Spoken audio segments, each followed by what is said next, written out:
Pranam everyone. So today is 24th, PowerPoint country like but today is 24th class of Tirthankar Charitra and we'll start with Mangalacharan. Namo Ariyantaram, Namo Siddhanam, Namo Airyanam, Namo Uvajjayanam, Namo Loe Sabva Sahuram, Eso Pancha Namukaro Sabva Pava Parasano, Mangalanancha Sabve Singh Paramam Avai Mangalam. राग द्वेष विजेतारं ज्ञातारं विश्ववस्तुना सक्र पूज्य गिरामेशं तीर्थेशं श्रुतिमानये पन्नगे च सुरेन्द्रे च कौशिके पाद संस्कृति निर्विशेष मनस्काय श्रीवीर स्वामिने नमः। अज्ञानां तिमिरान्धानां ज्ञानाञ्जननी शलाकया नेत्रमुन्मिलितं येन तस्मै श्रीगुरुवे नमः। सर्वरिष्टप्रणाशाय सर्वभीष्टार्थदायिने सर्वलब्धिनिधानाय श्रीगौतम स्वामिने नमः। ओंकार बिंदु संयुक्तम नित्यं ध्यायन्ति योगिना कामदं मोक्षदं चैव ओंकाराय नमो नमः। Pranam Jai Jinendra. So today is the 24th class of Tirthankar Charitra और last class में we were talking about भगवान fifth भगवान सुमतिनाथ भगवान जीवन चरित्र। तो ये क्लास में we will continue with Sumatinath भगवान जीवन चरित्र। तो let's briefly revise हमने last class में क्या देखा था। तो हम पिछले आई थिंक 8 या 10 क्लासेस से we are talking about this जो तीर्चालोक है जो मध्यलोक है उसका हम स्वरूप हम देख रहे हैं। तो ये पूरे जो तीर्चालोक या जो मध्यलोक है उसका जो सेंटर है सबसे सेंटर में मेरू पर्वत है, राइट। तो ये जो मेरू पर्वत है वो देखा हमने 1 लाख योजन बड़ा है और उसका डायमीटर 10,000 योजन है और उसके फरते जम्बूद्वीप है जहाँ पे हम रहते हैं दक्षिणार्ध जम्बूद्वीप में भरत क्षेत्र में। तो ये जो जम्बूद्वीप है उसका डायमीटर भी 1 लाख योजन है, मतलब जो मेरू पर्वत की हाइट है वही जम्बूद्वीप का डायमीटर है। तो हम लास्ट क्लास में we are discussing about Lavan समुद्र, राइट। तो ये क्लास में वी विल गो फर्दर और हम लवण समुद्र के बारे में और देखेंगे और उसके बाद हम घाटकी खंड के बारे में देखेंगे।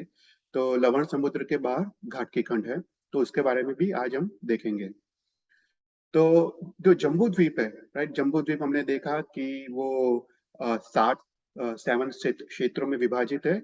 उसमें 6 कुलगिरी या वर्षधर पर्वत है जो हमने देखा, लघु हिमवंत पर्वत, महाहिमवंत पर्वत, निषेध, नीलवंत, रुक्मी और ऐसे करके 6 वर्षधर पर्वत है जो पूर्व से पश्चिम की ओर जाते हैं और उसके कारण पूरा जम्बूद्वीप 7 क्षेत्रों में विभाजित है।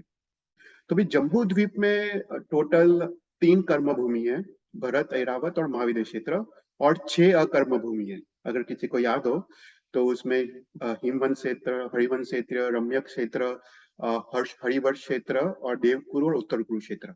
तो ऐसे 3 कर्म भूमि और 6 अकर्म भूमि है। और ये जम्बूद्वीप के बाहर 2 लाख योजन विस्तार वाला लवण समुद्र है। तो जम्बूद्वीप के सराउंडिंग हम लास्ट क्लास में देख रहे थे कि सराउंडिंग एक जगती है, जगती मतलब वॉल या दीवार, और ये जो जगती है वो 8 योजन बड़ी है। उसका जो हाइट है वो 8 योजन से, और ये जगती के 4 दिशा में 4 द्वार है जो हमने देखा था लास्ट टाइम। तो वो विजय, विजयवंत, जयंत और अपराजित करके ऐसे 4 दिशा में 4 द्वार है। और इसके जो अधिष्ठायक देव है वो वही सेम के नाम के देव है, विजय देव, विजयवंत देव, जयंत देव और जो भी लास्ट में अपराजित देव। और हमने देखा था कि ये जो 4 देव है वही 4 देव भगवान के समोसरण में भी होते हैं जब भगवान के समोसरण की रचना होती है। और सबसे ऊपर वाला जो गढ़ है उसमें जो 4 द्वार है उसके जो द्वारपाल है वो यही 4 देव भगवान के समोसरण में भी वो आते हैं और वो द्वारपाल का काम करते हैं। तो कहते हैं कि ये जो 4 देव है जगती के, वो जम्बूद्वीप की रक्षा करते हैं। कोई बाह्य कोई नेचुरल डिजास्टर या जो भी हो उससे पूरा जम्बूद्वीप की वो ये 4 देव रक्षा करते हैं। तो ये जगती के बारे में हमने देखा कि ये जगती का हाइट 8 योजन से, उसका जो बेस है वो 12 योजन से, और सबसे ऊपर वो 4 योजन से। और जगती जो सबसे ऊपर जो पार्ट है 4 योजन, उसमें सेंटर में एक पद्मवर वेदिका है। उसमें पृथ्वीकाय, रत्नमय सब वृक्ष और कमल है, इसलिए उसका नाम पद्मवर वेदिका है, क्योंकि वो पृथ्वीकाय, रत्नमय सब कमल है। वो अत्यंत सुंदर है। यहाँ पे देव देवी आते जाते रहते हैं, अपना जो भी क्रीड़ा है, वो नृत्य, संगीत आदि, वो यहाँ पे इस पद्मावत वेदिका में वो आते हैं। और यहाँ पे जगह जगह पर जलाशय है और जगह जगह पर शिखर आदि है। और सराउंडिंग ये पद्मावत वेदिका दो वनखंड है, मतलब दो फॉरेस्ट है, वो 2 योजन उसकी उसकी विड्थ है। तो ये जो जगती है वो हमने देखा वो वज्र रत्न की बनी है, और जगती के सेंटर में 4 योजन जो हाइट है उसमें एक झरोका है, जो बालकनी है, वो लवण समुद्र पे वो खुलती है।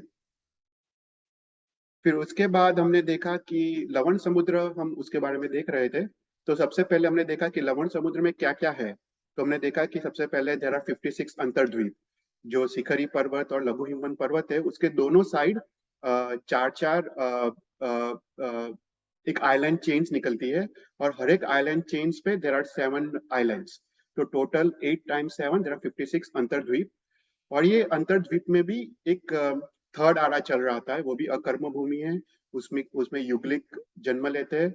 ये युगलिक की हाइट 800 धनुष्य होती है। और ये सभी जीव, ये सभी युगलिक मर के वो निश्चय वो वैमानिक देवलोक में उत्पन्न होते हैं, क्योंकि वो मंद कसाई वाले जीव होते हैं। तो इसके बारे में हमने लास्ट टाइम देखा था, और हमने सभी जो 56 अंतर्द्वीप है उसके नाम देखे थे, उसके डायमेंशंस देखे थे। तो ये सब हमने लास्ट टाइम कवर किया था। फिर उसके बाद last time we were also talking about Lavan Samudra. तो लवण लवण समुद्र का पानी जो खारा है, राइट, इट्स सॉल्टी, और इसलिए उसका नाम लवण है। लवण मतलब सॉल्ट, तो इसलिए इसका नाम लवण समुद्र है। और इसके जो अधिष्ठायक देव है उसका नाम है सुशिष्ट देव। ओके। और ये लवण समुद्र के 2 किनारे हैं। एक किनारा जम्बूद्वीप की तरफ है और दूसरा किनारा घाटकीकंड की तरफ है। और जो जम्बूद्वीप का जो किनारा है उसको अभ्यंतर किनारा बोलते हैं, और जो घाटकीकंड की तरफ जो किनारा है उसको बाह्य किनारा बोलते हैं। और उसका विस्तार 2 लाख योजन है।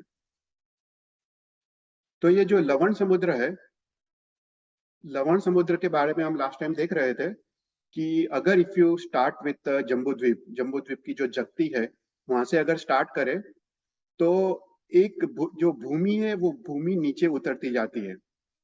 और शास्त्र में इसका नाम गोतीर्थ है। गोतीर्थ है ये जो भूमि का जो उतार है उसको शास्त्र में गोतीर्थ कहते हैं। तो द रेट एट विच ये भूमि नीचे उतरती है वो है, इट्स एवरी 95 डिस्टेंस, वो एक डिस्टेंस नीचे उतरती है। तो फॉर एग्जांपल अगर तुम 95 कोश आगे जाओ तो पानी का डेप्थ 1 कोश होता है। इफ यू गो 95 योजन्स, पानी का डेप्थ 1 योजन होता है। सिमिलरली इफ यू गो 95,000 योजन्स, पानी का डेप्थ इज 1,000 योजन्स। तो उसी तरह घाटकीकंड की तरफ से भी सेम उतार है, सेम गोतीर्थ है। तो इफ यू ट्रैवल 95,000 योजन्स, तो पानी का जो डेप्थ है इट्स 1,000 योजन्स। जो बीच में जो मध्य भाग है वो 10,000 योजन है, क्योंकि ये विस्तार 2 लाख योजन है। सो 95 प्लस 95,000 प्लस 10,000, तो टोटल हुआ 2 लाख योजन। तो बीच में जो 10,000 योजन है वहां पे पानी की जो डेप्थ है वो 1,000 योजन है। ओके। और उसके अलावा हमने देखा कि जो पानी है वो ऊपर चढ़ते जाता है, ये जमीन नीचे उतरती जाती है। सिमिलरली ये पानी ऊपर ऊपर चलते जाता है। और जो बीच में जो मध्य भाग है वहां पे वो 700 योजन तक पानी ऊपर जाता है। ओके। तो यहाँ पे जो 10,000 योजन जो मध्य भाग है उसमें जो पानी की सपाटी है, जो डेप्थ है, वो 1700 योजन है यहाँ पे। तो लास्ट टाइम हमने देखा था कि ये जो 95,000 योजन तुम आगे जाओ, तो यहाँ पे जमीन पे, यहाँ पे एक महापाताल कलश है, जो आज हम वो उसके बारे में थोड़ा देखेंगे कि वो क्या है। पर यहाँ पे एक महापाताल कलश है। तो 4 दिशा में 4 महापाताल कलश है, पूर्व, पश्चिम, उत्तर और दक्षिण। और ये महापाताल कलश है, ये अंदर से वायु निकलता है, और ये वायु के कारण ये पानी ऊपर ऊपर की ओर वो उसको पुश करता है। तो कहते हैं शास्त्र में कि जब अमावस्या होती है तब यह पानी 11,000 योजन तक ऊपर उछलता है। और जब पूर्णिमा होती है जब पानी 16,000 योजन तक ऊपर उछलता है। तो वो चंद्र से रिलेटेड है। तो चंद्र की वजह से, चंद्र से रिलेटेड है, तो इसलिए हम ये जो हम भर्ती और ओट, जो हाई टाइड और लो टाइड हम देखते हैं, वो उसके वजह से है कि जो अमावस्या के दिन लो टाइड होती है क्योंकि पानी 11,000 योजन उछलता है, और पूर्णिमा के वक्त पानी 16,000 योजन उछलता है, इसलिए वहां पे हाई टाइड होती है। तो इसका कारण ये है कि यहाँ पे पाताल कलश है। कोई क्वेश्चन है तो पूछना। वी आर जस्ट रिवाइजिंग, हम लास्ट टाइम क्या देख रहे थे। एक चैट में कोई क्वेश्चन है? ओके, ठीक है। हाँ, मैं पॉइंटर यूज करता हूँ। तो ओके, तो उसके बाद हमने देखा कि ये जो लवण समुद्र है, लवण समुद्र में और क्या क्या है वो हम लास्ट टाइम देख रहे थे। तो हमने देखा 4 दिशा में 4 महापाताल कलश है, तो ये महापाताल कलश है यहाँ पे। वो कलश के शेप का है, इसलिए उसको महापाताल कलश बोलते हैं, जो आज हम थोड़ा डिटेल में देखेंगे उसके बारे में। तो 4 दिशा में 4 महापाताल कलश है जहां से वायु निकलता है। हमने देखा होगा, हम जैसे येलोस्टोन जाते हैं तो नीचे गाइजर्स निकलते हैं, राइट? तो सिमिलर कॉन्सेप्ट, ये ओशन के अंदर से वायु निकलता है और पानी ऊपर की तरफ वो फेंकता है। फिर उसके बाद हमने देखा कि 4 दिशा में 4 पर्वत है, तो पूर्व, पश्चिम, उत्तर और दक्षिण, ऐसे उसको वेलंदर पर्वत बोलते हैं। तो 4 दिशा में 4 वेलंदर पर्वत है, और 4 दिशा में 4 अनुवेलंदर पर्वत है, राइट?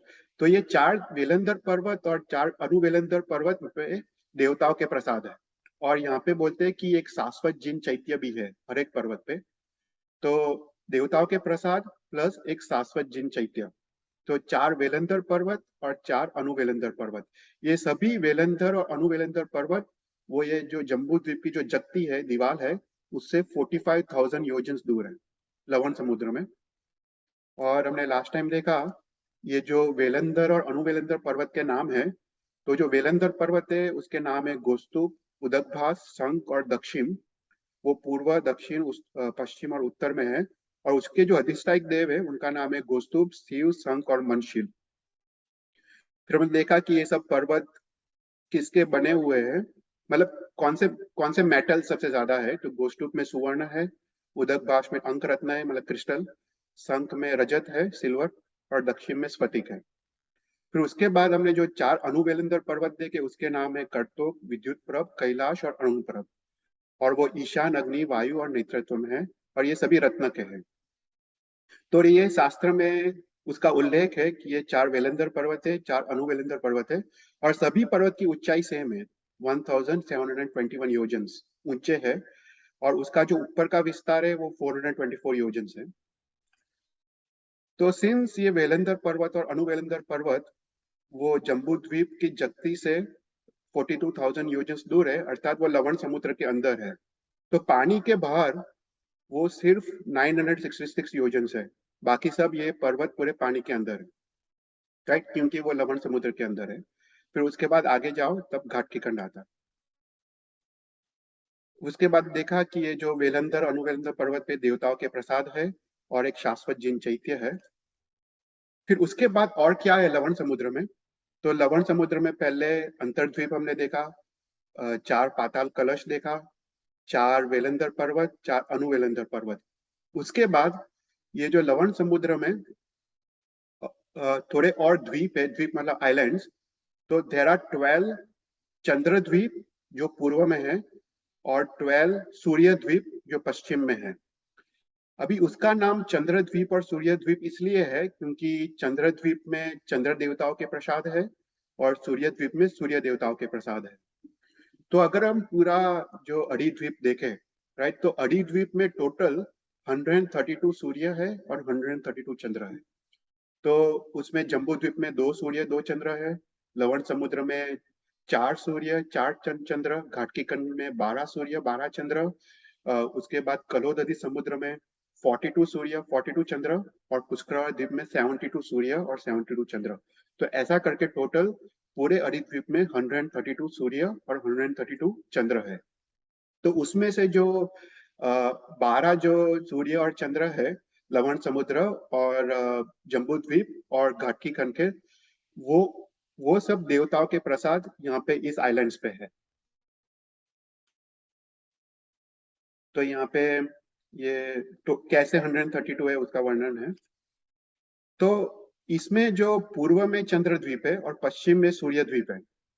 जो ये पश्चिम में जो सूर्य द्वीप है उसके बीच में एक और द्वीप है, उसका नाम है गौतम द्वीप।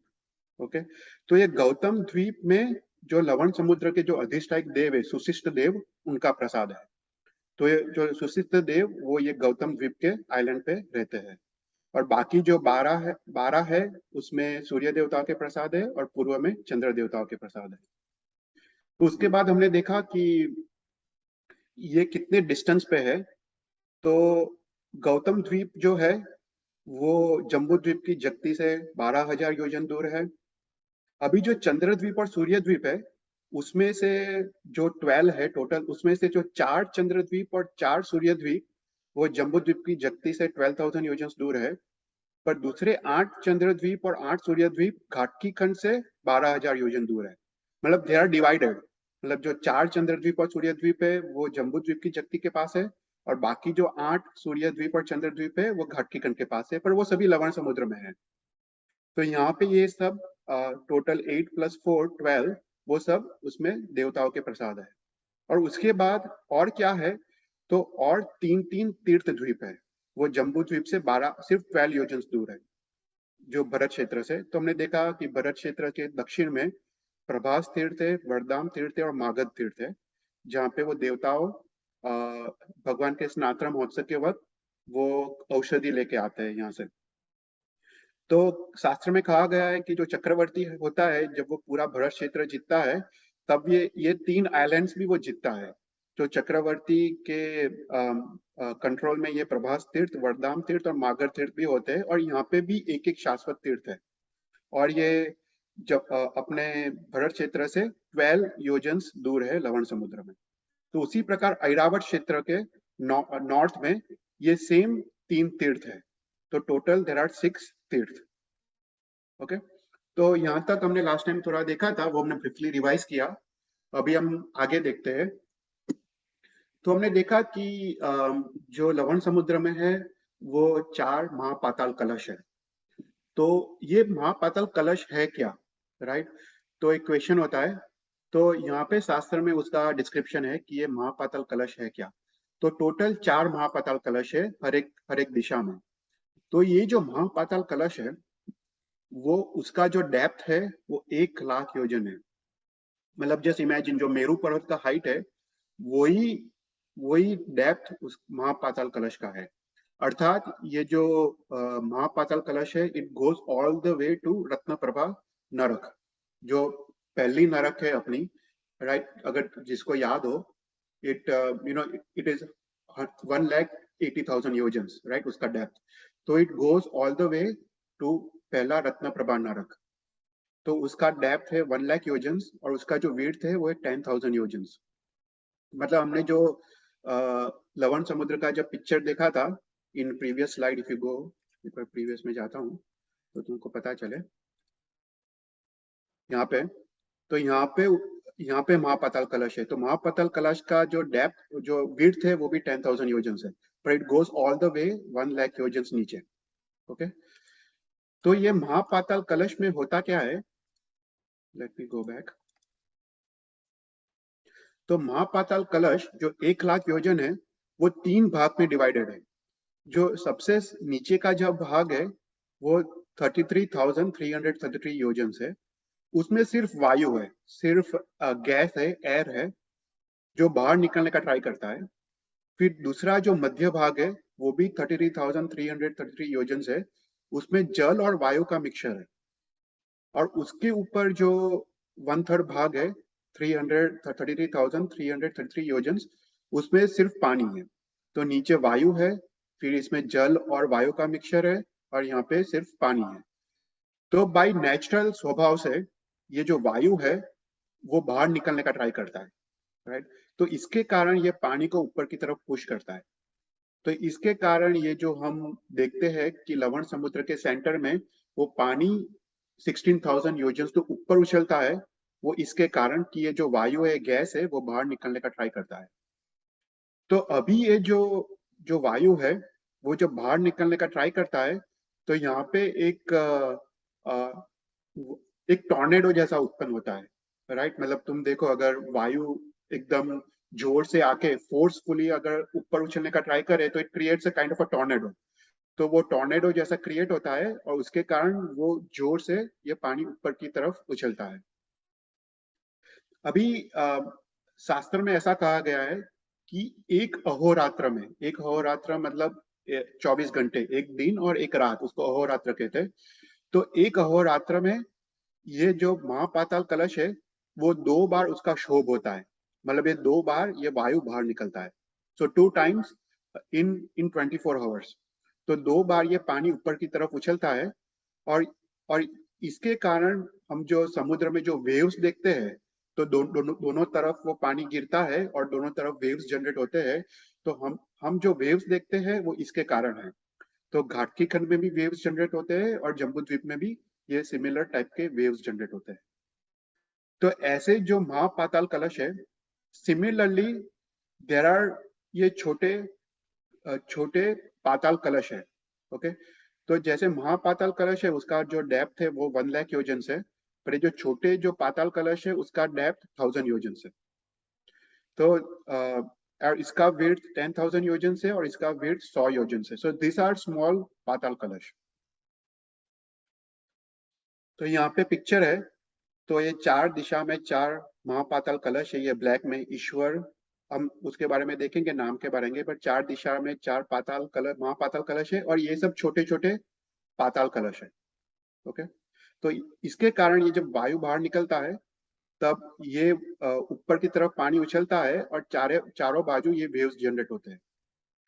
तो अभी शास्त्र में ऐसा लिखा गया है कि जब अष्टमी होता है, चतुर्दशी मतलब 14 होता है, अमावस्या होता है और पूर्णिमा होता है, तब ये वायु काफी बार बाहर निकलता है।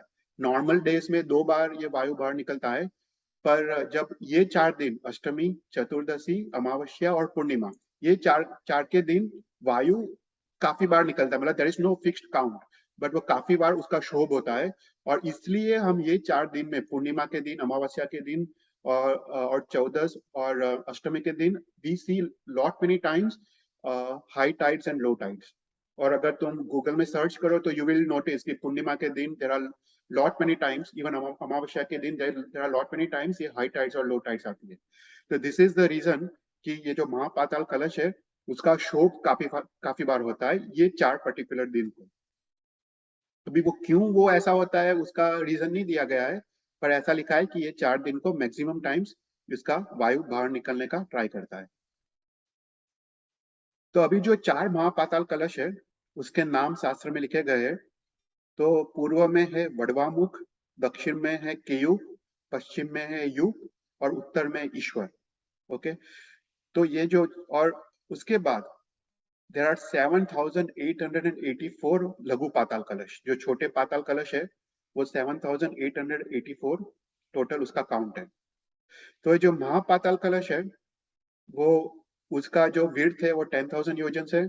उसकी जो कलश की थिकनेस, जो वॉल की थिकनेस वो 1,000 योजन है। और जो छोटे पाताल कलश है उसका विड्थ 100 योजन है और वॉल की थिकनेस 10 योजन है। और इसका जो डेप्थ है हमने देखा कि 1 लाख योजन है। उसका जो ऊपर से उत्तर से दक्षिण तक जो डेप्थ है महापाताल कलश का वो 1 लाख योजन है, same as height of Meru पर्वत। और जो लघु पाताल कलश है उसका हाइट है 1,000 योजन। ओके। तो उसमें नीचे का 1/3 में वायु होता है, मध्य के 1/3 में वायु और जल, और ऊपर के 1/3 में जल होता है। किसी को कोई क्वेश्चंस? तो ये लवण समुद्र का हमने ब्रीफली डिस्क्राइब किया। शास्त्र में तो काफी काफी डिटेल्स है, पर we just took some of the main topics.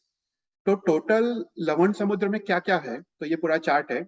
उसमें 56 अंतर्द्वीप, एक गौतम द्वीप जिसमें सुशिष्ट देव का वास है, 12 चंद्र द्वीप, 12 सूर्य द्वीप, 4 महापाताल कलश, 7,884 लघु पाताल कलश, 4 वेलंदर पर्वत, 4 अनुवेलंदर पर्वत, 6 तीर्थ द्वीप, प्रभास आदि। फिर ये उदक मारा का डिस्क्रिप्शन इतना मेरे को मिला नहीं, वो क्या है मेरे को एग्जैक्ट पता नहीं है। फिर 2 गोतीर्थ है। गोतीर्थ मतलब हमने देखा कि भूमि जहाँ पे नीचे उतरती है उसको गोतीर्थ कहते हैं। फिर 4 चंद्र और 4 सूर्य है। 112 नक्षत्र, 352 ग्रह और 2,67,900 कोडाकोडी स्टार्स। तो इतने चीज लवण समुद्र में है। okay? फिर उसके बाद विल ब्रीफली डिस्कस घाटकी खंड। तो लवण समुद्र का विस्तार 2 लाख योजन है। तो हमने देखा कि सेंटर में मेरू पर्वत है, मेरू पर्वत के बाहर जम्बू द्वीप है, वो 1 लाख योजन है। फिर लवण समुद्र, वो 2 लाख योजन है। और लवण समुद्र के बाहर ये जो घाटकी खंड है पूरा, वो 4 लाख योजन विस्तार वाला है। Okay, so it's twice the size of लवण समुद्र। तो 4 लाख मतलब योजन, मतलब ये जहाँ पे मेरा पॉइंटर दिखता है ना, यहाँ से लेके यहाँ तक। तो जैसे जम्बू द्वीप के बाहर जगती है, वॉल है, उसी प्रकार घाटकी खंड के बाहर भी वॉल है। तो यहाँ पे भी एक जगती है और यहाँ पे भी 4 दिशा में 4 द्वार है और इसके भी 4 अधिष्ठायक देव है। तो सिमिलर स्ट्रक्चर है जो जम्बू द्वीप का वॉल है, सिमिलरली घाटकी खंड का भी वॉल है। तो अभी अगर तुमको जम्बू द्वीप का तुमको अच्छी तरह याद रह गया हो, तो Ghatki Khand is very very similar to Jambu Dweep. Only difference है कि जो जम्बू द्वीप में सभी चीज एक एक है, यहाँ पे घाटकी खंड में हर एक चीज दो दो है। ओके, तो घाटकी खंड वो 2 में डिवाइडेड है। तो देयर इज अ पूर्वार्ध घाटकी खंड, ये पूरा पूर्वार्ध घाटकी खंड है, और दूसरा है पश्चिमार्ध घाटकी खंड, ये पूरा पश्चिमार्ध घाटकी खंड है। ओके, तो सेंटर में जो पर्वत है इसका नाम है इस्कुस्क्वार पर्वत। ओके, ये जो पर्वत है उसका नाम इस्कुस्क्वार पर्वत है, और ये इस्कुस्क्वार पर्वत से ये घाटकी खंड 2 में डिवाइडेड है। तो पूर्वार्ध घाटकी खंड और पश्चिमार्ध घाटकी खंड। जो ये जो पर्वत है इस्कुस्क्वार पर्वत, वो पर्वत का जो लेंथ है वो 4 लाख योजन से, ये लेंथ 4 लाख योजन से, उसका जो थिकनेस है वो 500 योजन से, और उसकी हाइट भी 500 योजन से। तो ये इस्कुस्क्वार पर्वत में भी एक एक शाश्वत जिन चैत्य है।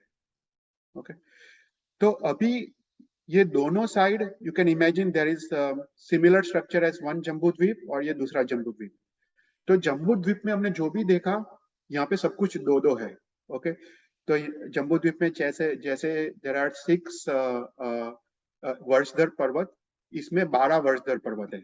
जैसे यहाँ पे 2 लघु हिमवंत पर्वत है, 2 महाहिमवंत पर्वत है, 2 निषेध पर्वत है, 2 नीलवंत पर्वत है, 2 रुक्मी पर्वत है और 2 शिखरी पर्वत है।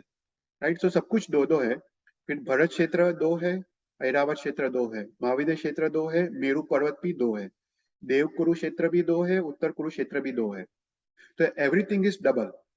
तो घाटकी खंड में टोटल कितने 6 कर्म भूमि है और 12 अकर्म भूमि।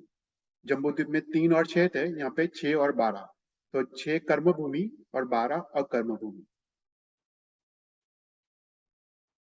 फिर जैसे हमने जम्बू द्वीप के बारे में देखा कि जम्बू द्वीप के अगर हम कंपेयर करें तो जम्बू द्वीप में टोटल 269 पर्वत है। राइट, उसमें हमने देखा कि 6 कुलगिरी पर्वत है, 16 वस्कास्कर पर्वत है महावीर क्षेत्र में, 4 गंधमादन पर्वत है, 200 कंचनगिरी पर्वत है देवकुरु उत्तर कुरुक्षेत्र में, ये 4 यमक शमक आदि चित्र विचित्र पर्वत है, वो भी देवकुरु उत्तर कुरुक्षेत्र में, और शब्दपाती पर्वत वो हर एक जो युगलिक क्षेत्र है उसके बीच में जो वृत्त वैद्याद्य पर्वत है।